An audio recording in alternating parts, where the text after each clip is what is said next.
अब न मोतिया हां ढेर सहका था न चल लूट ले वाला घर बाबू तू चल आ देख के बड़ा खाली के बा अगर खाली होता आज हाथ मार ले जा लूट ले वाला जाओ चल ओकर जो आ घरवा में देख के बा ओकर बाद हम चलब तो सप्लाई कर दी जो देख के हम इजे बानी देखिए धीरे से देखिए आई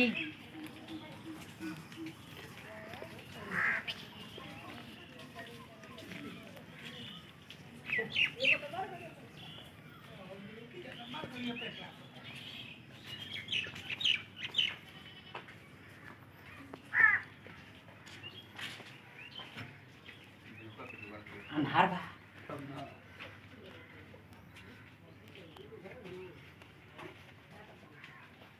मोबाइल धर मोबाइल चश्मा हम पहनो ले ले मोबाइल ले ले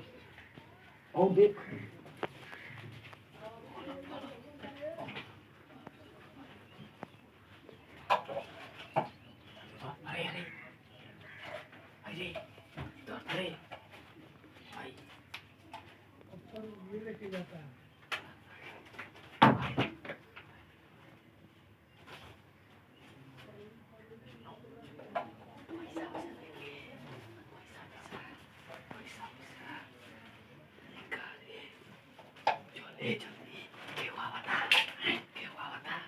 क्यों होता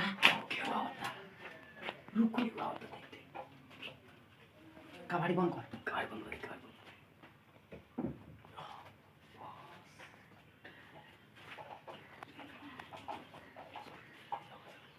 देखो पैसा वैसा के माल नहीं खे पैसा वैसा नहीं खे देख 2-3 लाख रखले रहना कहत ना अपन झोरा उरा में धइले बन के हाथ तो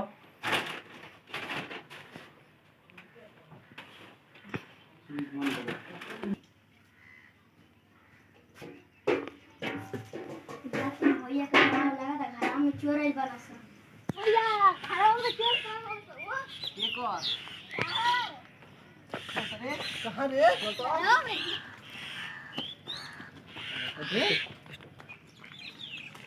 अरे कहां रे कहां कहां इधर बना सा यहां रे ये मर्दे का बना सा पकड़ ले पकड़ भैया पकड़ लिए का करत सही रे घूमने आ रही जा अरे तो हाल चाल ले ले हमर मोबाइल लगा दे मोबाइल लगा हमर ले ले बाने कहीं के बान आज परी कर बंस रोज मत किया नहीं के भैया हमनी का घूमने आ रही जा निकाल घूमने आ रही जा बाने नहीं के परी का सुनो भाई बात सुनो ए भैया ले हाय हमर चश्मा हो रे ए भैया घूमने आ रही जा बाने नहीं के बान दो अरे चल हम तू मोबाइल अलगा भैया मोबाइल लिया ले हो सरे हो भैया काहे तुम्हारे मोबाइल लिया हमर ले लेबा ई मोबाइल लिया हमर रे कहां त रे ये बंधा है जा जानवर वाले का हो बाहर हां कहां रे आय हो बांध धनिया से छोड़ दे बहनी के छोड़ दे धइना जिया सब रे दो भैया कोई का करत बस रे हां का करत रे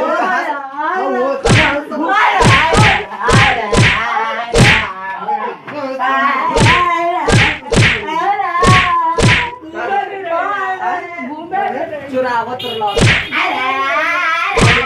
परी कर बा ताऊ के आप चोरवले रे अरे हाय तो रहिले रे तू चोरवले हुए यार के चोरवले तू परी कर बा हाय मोबाइल है कोई चोरवले अल्लाह किया रे करे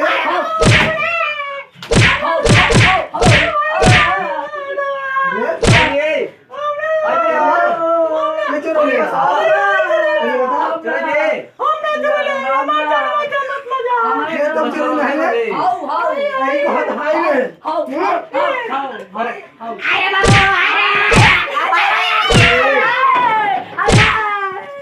चले दे अरे रे जाने वाले बोले का हो भैया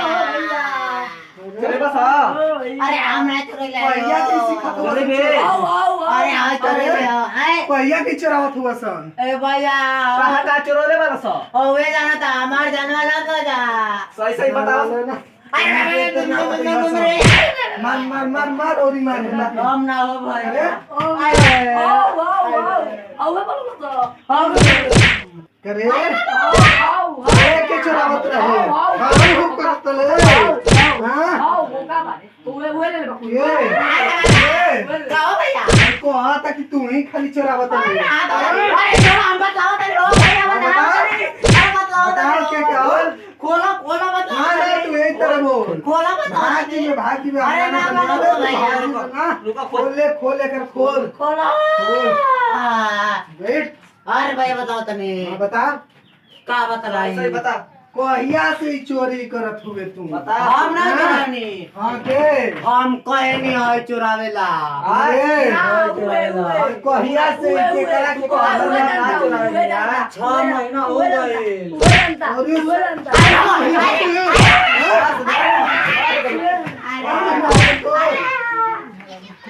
चोरी वाइट वाइट वाइट बांध दे हाथ बांध दे हाथ बांध पीछे बगल पीछे वाले का हाथ बांध आयो अरे तू भागे बांध में का हाथ आगे खातिर खोलवा बता घर वाले बोले का हो अरे बात ए भाई हम ना चोराइले आई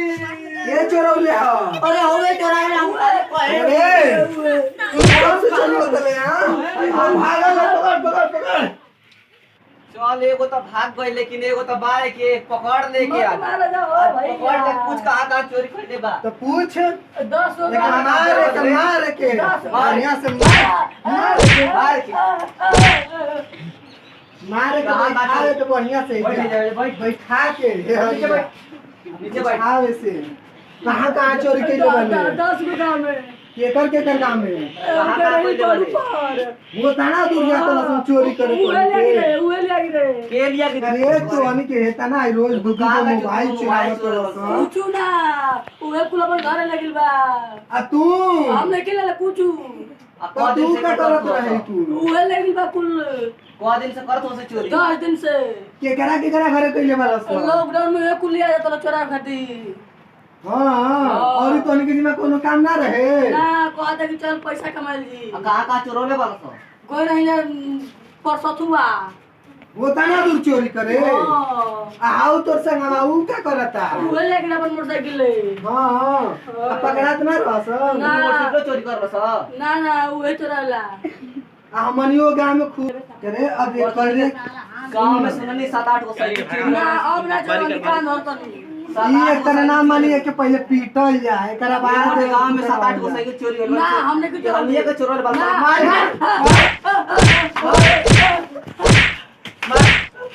आपके बाद चोरी करबे अरे हां चल उठ बैठ कर 10 साली कर